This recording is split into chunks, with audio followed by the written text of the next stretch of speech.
Today I actually have a fun little guest here with me. This is kind of cool. You don't see too many of these because there really aren't too many of these, but this little girl just passed her second birthday. She is a pure Madu Island Superdwarf. The one of the, probably rare or more exotic localities. These things I think have pretty limited populations in the wild and stuff like that. So honestly, kind of like sitting in Superdwarf royalty right here tonight. So, but problem is she doesn't have a name. Can you believe that, Jeremy? She doesn't have a name. Made it to over 2 years old. Yeah. And she still doesn't have a name. So we got to solve that. That is so tonight. sad. We let her live 2 years on this world without a name. We got to give her a name, guys. It is very sad. Genuinely. But we're going to do it tonight right here on the Superdwarf Show, which is brought to you by Ship Your Reptiles. What do you know about Ship Your Reptiles, Jeremy? Me? Oh, I just know that they're one of the best out there. They are the OGs in reptile shipping, and I believe we do have a little promo for people wanting to ship their reptiles to different parts of the country. Is that right? We do? I think we do, yes. You didn't know? No, I didn't know. What's the promo? Using code SUPERDWARF. Does that ring a bell for you? Oh, yes, that promo. Okay, so you guys know, see, this is an affiliate code is what I would have called that. Okay. I thought you meant like you had a cool little video clip to run. I was like, oh, wow. Oh, I wish. Now you got everyone's hopes up. Play it away, right? Well, you got everyone's hopes up. I guess. No, it is actually pretty cool. So, updated for 2024. We had an old affiliate code before, but they're actually changing that one. So it's just all one word, Superdwarf, right, Jeremy? That's right. Okay, it's still new to me. I gotta figure this all out. All one word. But here's the deal: if you are shipping reptiles, going to ship reptiles someday, or even having a reptile shipped to you, you can go sign up on Ship Your Reptiles account using this code. You don't even have to wait till you do a shipment. I think this is the problem. Everybody waits until they have a shipment going to do it. But once you start, you get this discount, right? So go there, use your email, sign up for a new account, use the word Superdwarf, all one word, and that does two really important things. The first one is that it's going to give you a discount code for your first shipment. Now, did you know I was talking to them over at Ship Your Reptiles? This kind of sounded crazy to me, so I thought I would address it because it's a tip I think you guys can use. Okay. Chalk it up to do's and don'ts with Superdwarfs, right? But it's really just with shipping reptiles in general. Yeah. Did you know that they'll like sign up multiple accounts using different emails and stuff like that? It's the same person. Yeah. And they're trying to get this, dollars off. I think it's $15 off or something like that one shipment. We've all been there. So here's the problem with that, though. You're far more rewarded to ship more shipments onto the same account. So over the years that I've been using Ship Your Reptiles, they see me, they see the boxes coming through, they become familiar with you, and then that achieves you like a high level of familiarity, right? Yeah. So we've earned what's called a preferred shipper status, and that gives us all kinds of like top level customer service. Our codes uniquely sign you up into this preferred shipper tier. So you get it right out of the gate, and it comes with like a steeper discount than what you would typically get off the rates, besides the $15. So here's your $15, you're welcome. But as a preferred tier shipper, you get cheaper rates anyways, right out of the gate. So if you sign up with that code and then you go sign up with a different code or you use different ones and stuff like that, it's like you're starting from scratch over and over again. It would be better for you to just sit there and still use that same account, because once they see you're there shipping a certain number of times or a certain length of time, they're actually gonna, take a look. Hey, this preferred shipper actually hasn't received a steeper discount in a while. And they'll reach out to you and they actually do that. So we're constantly getting steeper and steeper discounts, starting with that preferred shipper status and building it over the years. This gets you into that tier right away, and then you want to stay there. So, even if you're using the Superdwarf code in there again and again and again, you're getting like $15 once at a time, but then you're done. You're losing, like, it builds momentum for you to keep shipping under a certain account, and keeping that preferred shipper status account is going to pay off way more than $15 per shipment in the long run. Mm-hmm. So Sign up with it, use it. You can print labels, reptiles coming to you. You can grab those tracking labels. Like I'll have companies, you know this, Jeremy, people ship us stuff sometimes. And whoever they're using to ship, whether they're just using FedEx, going with another reptile shipper or whatever, I always get the tracking number and I give Ship Your Reptiles a heads up. Hey, can you watch this tracking number for me? Thank you for having me as a preferred shipper status. Keep an eye on this one. It's coming my way tomorrow. And they will. You know, they'll check it out and reach out to the customer service team, which is awesome. Shameless plug. My wife, Ashley, happens to work on their customer service team. So she's one of the people that's going to be watching your packages, you know, reaching out to you and everything else. So even if stuff's getting shipped to you from other accounts, you can call them and ask them to watch it for you. But yeah, I usually pay less in shipping by saying, let me go ahead and use my account. I've got the preferred shipper status. We're just going to do it the best way right out of the gate. So anyway, that's my spiel. I was just talking to them in passing, so I figured I'd pass that tip along to you. I think people are trying to get the best rate, which who can blame them, right? It's 2024. We all got to pinch pennies or whatever. Who knows what changes are coming in the future. So I get that, but you're actually doing a disservice to yourself to constantly get those just for a one-time code. Once you set up an account, they're going to take care of you consistently over time under that same account. You know, much better than they will as look a new customer, look a new customer, look a new customer. Right. So it's actually what I that loyalty. like about I can them. respect a lot of companies. That. I go to Verizon, right? Yeah. I get like a better rate if I'm a new customer or I switch. Yeah. If I go to Ship Your Reptiles, they're like, get red, you know, and I get better and better prices, treatment, and everything else. The longer I'm with them, the more they know me. That's awesome. Yeah. That's awesome. That's how it should be done, guys. Ship Your Reptiles is doing it right. All right, guys. So we got that out of the way, and I just want to say real quick before we get into it, Joe's back from vacation. He went on vacation last week. We're super excited to have him. And, you know, he's a big old ray of sunshine in the office as always, so we're glad to have him back. Yep. No, it's good to have him back. I know a lot of you guys were waiting on him because a lot of people had questions about their snakes, stuff like that. We got a lot of cool snakes up on Morph Market right now, so he loaded up a whole bunch of them, went on vacation. We talked about how if you called in, you were going to get me doing sales. Thank you to those of you who did. I hope you enjoyed the awesome snakes we picked out for you. But Joe is back and back at it. So hit him up and let him know what you want. We'll get you hooked up. Yeah. What are you doing over there? Oh, are you hiding stuff? Oh, you're noticing your background. Everyone's going to rewind the video and see I know. all of it, Oh, Jeremy. my gosh. That's Come another on. trick. You know, they sign up for multiple accounts and then they would just rewind the videos and see what you put on there. Now they're definitely This is the problem with doing all of your planning on the wall behind your camera. Yeah, well, let's just do the honor system, guys. No rolling back, all right? Good luck. Yeah. Good luck. All right. No so, honor among thieves. Yeah. Oh, man. Should we get into it? The Yeah, do's and absolutely. don'ts. So, yeah, we're going to jump in. We're going to name this snake. I want to talk to you guys about some do's and don'ts, and then we'll jump into our Patreon after party. I can't wait. Someone in the chat just said, hey, they just signed up for Patreon. And I said, hey, get on the after party afterwards. We'll have a good time. That's cool. Who is it? Their name was Prophecy Exotics and Gaming.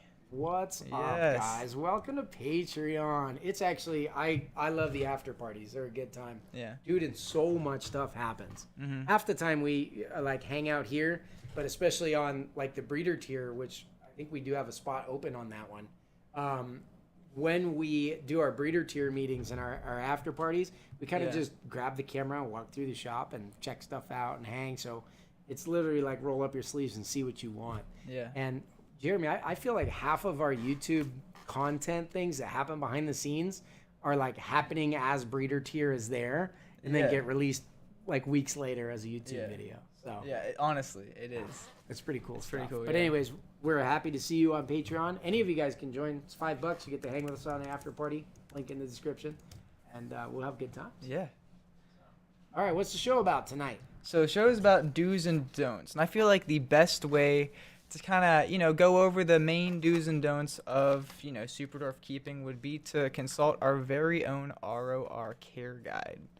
So if you look on your desk, I provide you with a care guide.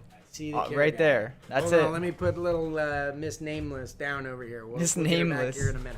We've already got some like suggestions already. I don't know if I should be writing this down or saying, hey guys, well wait till the end, but Yeah, people hold are on till the excited. end. Keep it there People are and excited. chat it in again. Yeah. Super chats are guaranteed middle names, aren't they? That's right, guaranteed middle name. So if you guys have a name and you're like, oh, this really has to be in some part of this animal's You can literally title. name a Madu, right? Yeah. For the cheap price of whatever your super chat. And that's the rule. You like, it could be something like we could name her, let's say like Dahlia, and then if you name her like Thunderstruck, that's her new middle name. It'd be Dahlia Thunderstruck. So it's pretty intense, with these naming things. But yeah. Okay, so this is what I'd like for this episode. Can I just interject? Absolutely, go ahead. So do's and don'ts of keeping super dwarves. There's a lot of things that sometimes seem like common sense. So you get an animal and you're like, oh, no. You might do that with your other animals, even your other pythons. But that's a big no-no with super dwarves. Yeah. And then there's a lot of things that you probably should do with them from a husbandry aspect that a lot of people don't think about. So we do have a care guide that shows us some of the I think we have an entire do's and don'ts page here. You guys can kind of see. This is a fun one. It's illustrated. You can buy that on the site.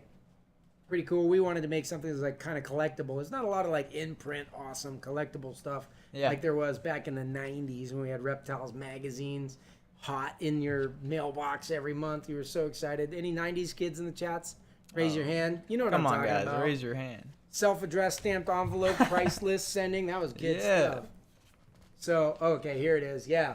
So, do's and do nots. This is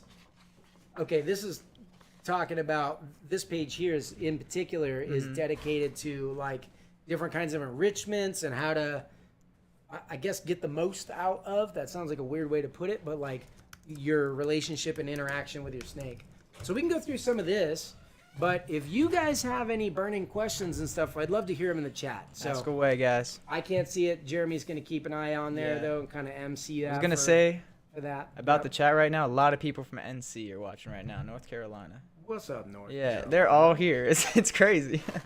Awesome. All of North Carolina. Yeah, right thank you guys. Tonight. Wow. Let's go. We love to see North Carolina. Let's see. What are some of the things that they enjoy in North Carolina? What are you guys like known for? All right, we have a middle name already by Wiccan's Wicked Reptiles. Oh no, here we go. He said Pickly McPickleface is now the middle name, and I think you kind of like that's its name for life now. You got to realize Pickly McPickleface. All one word. I feel like that's 3 words. It's all typed out one word. It's typed out one word. Adam, you cheater. He did. Pickly McPickleface. Yeah. I feel like you have to super chat twice more to get that one all in there. Pickly McPickle. Let's see if he agrees with you. Maybe that'll sway everybody else's opinions. Thanks, Adam. We got. Yeah.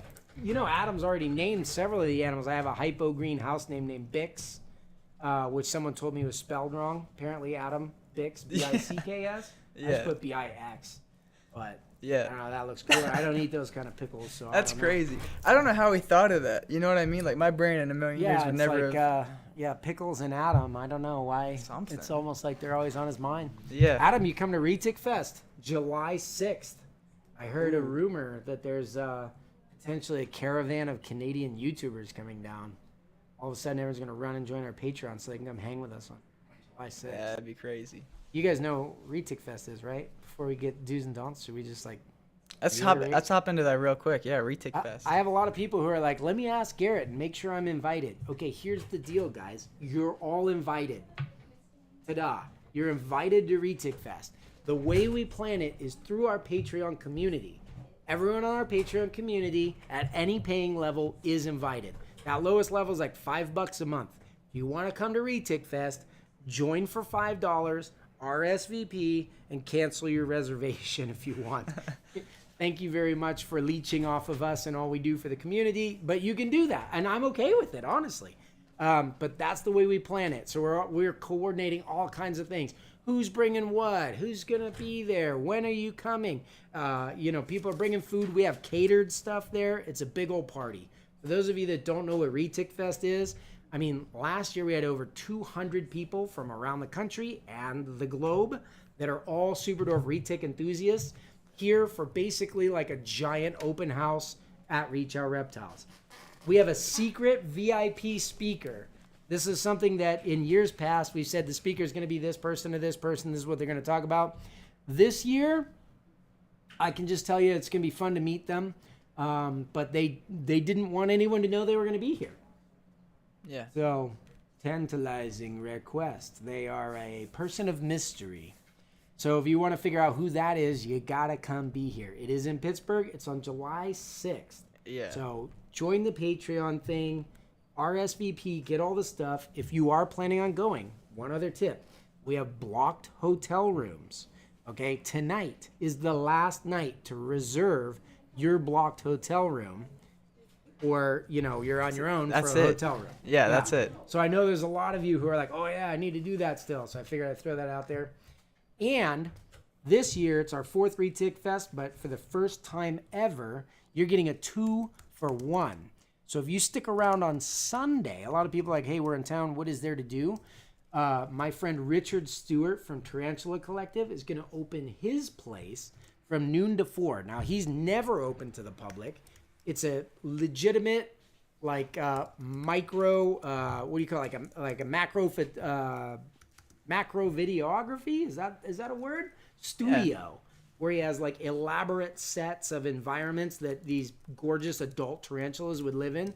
So he's not a breeder. He just makes like documentary level documentaries, right? Looks like it belongs on like Planet Earth or something, about his favorite tarantulas. So he has hundreds of gorgeous mature adult tarantulas. Some of them, I like tarantulas, but some of them I never even knew existed. And he has a few other invertebrates and a few tricks up his sleeve too. So I told him all my friends are going to be in town. All my friends. So I said, can all my friends come over and crash your extremely exclusive filming studio all day and learn all your tips and tricks? So if you guys have any interest in video and YouTube stuff, this is going to be a great year to come, because it's going to be a lot of fun. You could probably absorb so much information just about the technical aspect, what's it going to take to start up, what kind of equipment do I need. It's going to be sweet. And if you're afraid of tarantulas, it'll be even better. Because I'll tell you, Richard used to be afraid of tarantulas, and now he loves them. So he has a really unique and awesome perspective of like helping people see their value. Yeah. Which is awesome. Yeah. And guys, like for Retic Fest, you're probably eating more than $5 worth of food. Probably I mean, if you eat any of the food that we're providing, it's more than $5. That's what I'm saying. So everybody comes the first year because they're like, what's this all about? I like Retics. And everybody says they come back the next year for the food. And yes, Suga is catering again. So yeah, guys. So you're welcome. But we better get into this. We better. And don'ts, or you won't know what to do and what not to do. Let's do it. So chat in if you guys have any questions like, hey, is this okay? Is this not okay? From a husbandry perspective, love to answer your questions. But Jeremy, you got any questions here from the care guide that you wanted to pull out? So our care guide that took us like 6 years to make. Hadley, how long did it take? 7 years. We said 7 years earlier. 7 years to make this. It's like a 10-page. No, it's more than 10 pages, but still. Yeah. 7 years to make this fully illustrated care guide. So hopefully you guys like it and it was worth it. It is fun. Nice texture. Has like that rare, I'm holding a piece of paper smell. Yeah. Just don't get those these Take days. a look at that here. We'll pull up the Jeremy cam. Yep. I actually designed it after like a 1960s automotive brochure, like commercial automotive. Yeah. So pretty fun stuff. Yeah, pretty legendary.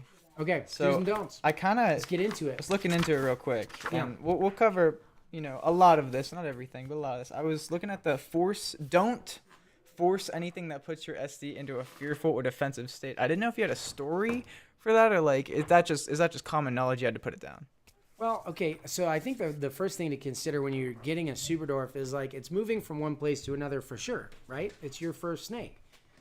And so you have to look at it from the snake's perspective. So even if you're getting an animal that's like awesome and it's been around a while and it's friendly and all this kind of stuff, it's got a great temperament where it's at, realize that also comes along with like the security of its hide, right? So their hides are kind of like their security blankets, that is coming with the voice vibrations of the people that are there, the daily routines, temperatures, lighting situation, all that kind of stuff. So if you throw something new in there, even if it's a benefit, let's say you're getting a baby retic out of a breeder rack for the first time, and you're giving them ultraviolet lighting, right? Like UVB and stuff. That's super cool. Can be very beneficial to the animal, but that animal's never had that before. And if what it's used to and feels secure in is a tight little dark space, then you throw them into this thing and you like cook them with 12 hours of UVB all day and they don't have a hide, let's say, that's going to be extremely stressful for that animal. What you want to do is kind of like recreate that, give them almost like, a lot of times people talk about like a quarantine time, but I think having like an acclimation process is good too, right? How can I best replicate where it's coming from the breeder or previous home or whatever so I can get that animal, put it at ease, and then slowly grow it into my routine. So I guess if it was just something as simple as like new UVB, maybe turn it on for an hour a day, and then 2-3 hours a day, and then 6 hours a day, and then 8 hours a day. Don't just go, boom, turn the light on, full exposure to you, you're terrified. When the snake basically thought it was living in a secure little bat cave on Kalatoa or Madu Island before that, right? Gotcha. Same kind of thing, like throw it on your neck and walk outside. It's like, well, when was the last time it was out under an exposed sky? That's a very unnatural kind of circumstance for an animal. And a lot of us think like, hey, it's spring, early summer. We love going outside. Let's go get some sun, a tan, chill, relax. But you have to realize like we are an apex predator that has completely changed our entire environment to suit our needs already. Mm-hmm. So areas that we take for granted where we're always comfortable, that animal's going to be terrified.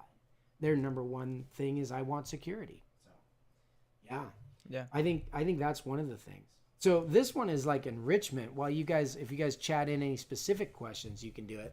And we've got some illustrations here. You can check it out, but got a list of do's and do nots. Superdwarfs, they definitely should have perches for climbing. And I don't necessarily mean little skinny sticks and stuff, like elevated shelves and basking areas is something they really enjoy. They're hanging out. Retics, like when I lived in Indonesia, the place to go to find retics was like caves where bats would come in and out. Hey, real quick, we had a super chat right now. Ooh, what do you think about the reptile lights ban? Any advice? Yeah, that's a trending topic right now. So it's not a reptile light ban, but it's an incandescent bulb ban, which is a big deal because they're like, hey, incandescent bulbs are less energy efficient for producing light, but they're banning bulbs that we would also use for heat, and a lot of reptile specific ones rely on that. So you want my 100% honest opinion, that's a stupid ban. It's ridiculous. It's like you're planning one use case for like, suburban America, changing out 10 light bulbs and you want them to buy LEDs. I think it's really dumb. I think if LEDs work well for your scenario, then go ahead and buy them. Most stuff is LED already anyways. It's actually already really hard for me. Adley, you know this, right? Our ambassador animals, we go to like a Lowe's or a Home Depot, a hardware store, and we're looking for incandescent lighting and can't find any because everything's LEDs. So if it already works for people, let it already work. But there are definite use cases for incandescent bulbs, and the reptile industry is one of them. So I saw a thing with Kevin McCurley over at Nerd. He's like, buy up all the bulbs, you know what I mean? It's toilet paper and COVID all over again. And I don't know that that's necessarily the thing. I mean, good luck prying reptiles out of reptile lovers' hands. Am I right? It's not like, I can't conveniently buy a light bulb. I'm getting rid of all my reptiles. I don't see that happening. What I do see happening is alternative solutions coming into play. And so we may have to adapt a little bit if the ban stands as is and there's really no way to get these bulbs anymore. A lot of us like finding loopholes and things anyways, so maybe we'll still be able to get them if that's what you like and you keep with incandescent bulbs. I mean, certainly it's an important part of husbandry for a lot of people. But, so yeah, I would say if you have like 1-2 reptiles and you want to stock up on your favorite kind of bulb, go ahead and do that. That does make sense to me. I'm not going to panic though. I actually see it as an opportunity for somebody to rise forward with more. Like we use typically radiant heat panels for most everything here. And we do have some lizards and things like that and a lot of diurnal animals that we use that incandescent stuff for. And We'll have to figure some stuff out, but there's definitely more than one way to skin a cat when it comes to providing good heat zones for reptiles. But yeah, it's a pretty dumb move. I wish the government would like consult everybody involved when they did stuff and just ease off of bans. Yeah. Guys, just because you're all a part of this government, really, I mean, you are, don't ban other people's stuff so much. Live and let live a little bit. Allow some space for people to have different opinions. It's going to be okay. If we surround ourselves with people that are only like us and ban everything that's not, we're not going to be able to grow and challenge each other. So allow for differences of opinions. Don't be some crazy troll or something like that. But, support each other and build each other up. Challenge each other. If someone thinks something, ask them why until they can't answer anymore and leave them with their head scratching. They may learn a thing or two. And next time it might be you. I guess that's a bit of a rabbit trail. Yeah. I'm kind of getting tired of bans not even aimed at the reptile industry affecting the reptile industry. Nobody thinks about the reptile or the reptiles. And in that sense, let's get into some do's. Okay, do. Purchase for climbing, elevated shelves. That's awesome. You can add square footage to the cage. A bunch of different hide spots, especially in the beginning. Cold hide, warm hide, tight hide, big hide. See what your animal likes. Let them teach you what to do. Do. This is kind of a fun one from an enrichment standpoint. Leave a scent trail with a food item before feeding your Superdwarf to follow. So interesting. Especially if you get them, a lot of times when people put them in this new environment, they like hide all the time. One thing you can do is say take a frozen thawed food item and actually take it out. Scent trail's really easy to do. You'll grab that food item, press it on the ground, maybe outside the hide, make a big line with it and leave it somewhere out in the cage, and then leave it alone for the night and let that animal actually experience some natural hunting instincts. They use this to train like scent dogs, right? Like hound dogs, where they actually take like a hot dog or something, rub it through the yard, and then leave a little piece of it at the end. You let your puppy outside, and it learns by sniffing out a trail, it gets a reward. So that's actually a great way to engage a part of the mind that the animal typically doesn't get to use. Give target training a try. Food is a great motivator for Superdwarfs. If you don't know anything about target training an animal, it's actually asking for them to exhibit a specific behavior or to go to a specific location and then food rewarding them. You can challenge them mentally in this way and kind of keep their minds sharp. Lori Tarini does a great YouTube channel on that if you want to check it out. So allow supervised exploration outside the cage. This would be like if you're in our Patreon group, you've seen our big, I'm staring at it right now, you guys can't see it, but we have a big playground up here. Actually, Jeremy, I don't know, it's dark over there, that side isn't lit, but you want to flip the camera for him real quick? Yeah, maybe I'll just use mine real quick, hold on. All right. So we actually have, it looks like, people do it for cats all the time, like little bridges and climbing things. And it looks like you built it for like a little miniature monkey to swing around, and the Superdwarfs don't really do that. But they do really enjoy following scent trails from animals that were up there previous to them. And they get a little bit of a social interaction there. Just make sure you keep an eye on them and watch out, especially that they don't get hurt. So if it's outside, predators or places to escape, things like that. Yeah. Trying outdoor exercise with a little climbing station, kind of like that, or a small tree during mild weather. Pay attention to the temperatures, watch that. And then let's get into some do nots, because we don't want to give away all our secrets in the pamphlet. There's more. There's all kinds of cool I know, stuff, right? But hey. All right, so one do not would be don't put two males together. Yes. So social interaction, cool. You have to really monitor any two animals, male, female, female, female, whatever. But two male retics left alone together is always a bad idea. You're just asking for it. Eventually, some kind of competition, surprise, whatever is going to crop up, and you're going to be in it in a bad way. Yeah. So, yeah, don't ever do that. Do not, this is saying let your SDs cohabitate long term. So, meeting each other is one thing, but like leaving them alone for a really long time. You want to make sure that you're supervising that stuff, and cohabitate is a little bit of like a strong word. I think you could certainly build an enclosure that's made for multiple animals. But you would have to be very careful about how the animals were initially introduced. What do you do during feeding time? There's a million more factors. So this is something that unfortunately I see a lot of beginning reptiles keepers do, where they're like, I got a ball python in a pretty big cage. Let me just throw a Superdwarf in with it. Yeah. No. Don't start there. Yeah. Cohabitating in like really advanced situations is definitely like next level keeping. Gotcha. So otherwise, do not. Gotcha. They're not going to enjoy that. Yeah, we'll get into one more, and then I got a couple questions for you, and then we'll get into name a snake. How's that sound? Sure. All So right. my one more, if I'm picking it up. Out of any of those, yeah. Don't make any rushed introductions with unfamiliar people or pets. Yeah. You know, even if your animal is usually in a great mood, you know, you want to just allow a little bit of time for them to understand what's going on. Especially, you know, snakes, a lot of times, like these guys are kind of crepuscular, really, so they're not awake at the same time that you're awake. You're yanking them out of bed and forcing interactions. Like, nobody's going to enjoy that. Take it a little bit easy, see how they go. Not everything, they don't, I think we take for granted their sense of security. They're not secure enough in themselves to like be thrust upon your new dog or cat and see how they react. You know what I mean? Give them some time to get used to those new situations. Remember, you are their ultimate caretaker and protector. And part of that protection is their sense of well-being and safety mentally. So keep that stuff in mind. Good stuff.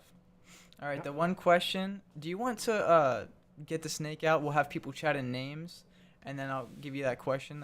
Start chatting in your names for Pickly McPickle Face. Pickly McPickleface, if we could get that. What was it? Pickly McPickleface. It was Pickly McPickleface. Yes. I sounded like I was making up something ridiculous as I went along, and then I was actually pretty close. So our newest patron, Prophecy Exotics and Gaming, was asking, why do a lot of breeders start with Superdwarfs on mice instead of rats? Well, that's a really good question. So some of them, like these Madus, for example, as a pure Madu, a rat pinky is actually like a huge meal for a hatchling. So in the wild, I don't really know what they're starting on, but it might be more like a bat pinky or a gecko or something, right? So it takes a little bit to switch into any kind of captive diet, right? Lack of words there. But, you know, really small mice are just kind of the right size in the beginning. And the most important thing beginning before, like, variety of rodents and feeders and stuff, that comes into play later.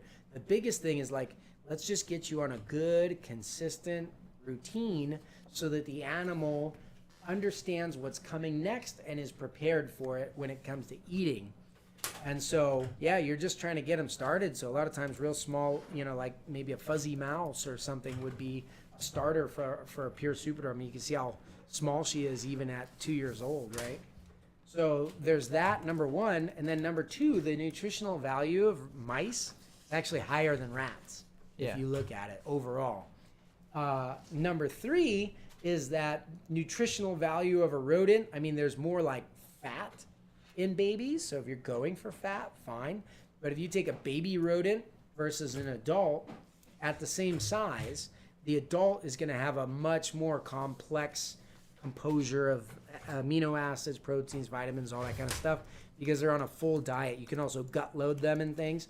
So let's say an adult mouse versus the exact same size rat that's not weaned yet. That rat is basically like a little Twinkie, right? It's just full of mother's milk, and that's it. Whereas that adult mouse may have, you know, full, especially if you're gut loading them first, you can have like a whole variety of things of gut content. It also has more hair, further developed bones, greater calcium. So I would rather feed an adult rodent than a baby at the same size. There's actually quite a few reasons for that. And that's not to say rats are bad. And like with us, a lot of times we use a mix of mice, rats, you know, even products like Reptilinks and stuff like that, which are like a sausage-based diet, and other items as well to blend in the spring. A lot of times we'll do like chicks and stuff as they're available to add variety. So, yeah, great question. All right, any other suggestions? Because I'm going to get into it starting now. All right, guys, get them in and I'll maybe pick them up. So we have Vienna, we have Nagini, we have Mona, we have Dilly Dilly, And then right after Dilly Dilly, Jordan popped in, and so everyone started saying Jordan's name, and I'm like, well, we're putting it down. So Jordan. This is a female. Jordan's a And woman's her name is, that's true. Jordan goes both ways, right? Yeah, I think so. Yeah, so, and the middle name is Pickly McPickleface. That's right. All right. So Vlasic, Oh boy. like as in, I get that one. That's funny. McMadu. McMadu. Yeah. McMadu, Pickly, McPickle. That's crazy. Pickle face. Say that 10 times fast. Oh my gosh. Oh. This is borderline disrespectful. I just want to say Adam naming my Madu pure female. That's talk about how rare and beautiful and cute she is, and you named her McPickle face. That is kind of disrespectful. But boy. yes. Right. So we have.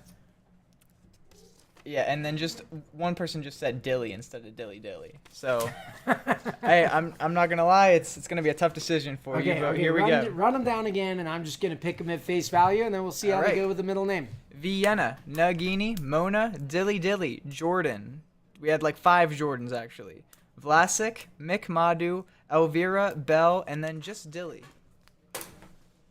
Any at face value? It's a hard one, kinda. Oh man, you know, I'm at a toss-up between Mona and Dilly.